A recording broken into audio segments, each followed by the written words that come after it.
எலியா பாத்தீங்கன்னா 450 பாகால் தீர்க்கதரிசிகளுக்கு முன்பாக நின்று அவர் சொல்றாரு, கர்த்தரே தெய்வம், கர்த்தரே தெய்வம் என்று சொல்லி அவர் என்ன பண்ணாரு, ஆர்ப்பரிக்க வைத்தார் ஜனங்களை. ஆனா அப்படிப்பட்ட எலியா இப்போ ஏசபேல் சொல்றா, நாளைக்கு உன் தலை உன்கிட்ட இருக்காது. ஏன்? 450 பாகால் தீர்க்கதரிசிகளையும் கொண்டு போட்டுட்டான்.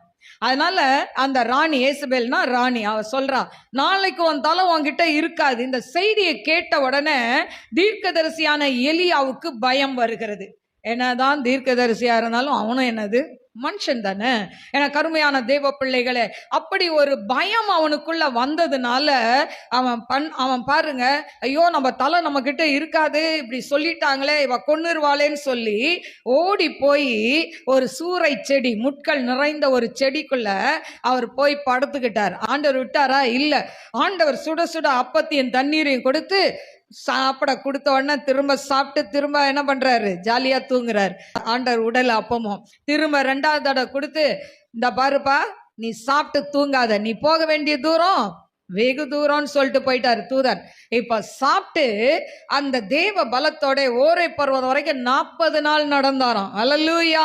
40 நாள் நடந்தாரு. ஆனா சாக கடந்த எலியாவை கொண்டு அவனுக்கு அப்பத்தையும் தண்ணீரையும் கொடுத்து அவனை என்ன பண்ணாரு, 3 காரியங்கள், 3 வேலை. எகுவை ராஜாவாக்கு, ஆசையேலை ராஜாவாக்கு, அதாவது எலிசாவை ஓஸ்தானத்துல தீர்க்கதரிசியா மாத்துன்னு சொல்லி 3 வேலையை கொடுக்கிறார். அந்த 3 வேலையும் அவர் நிறைவேற்றினார். அல்லேலூயா.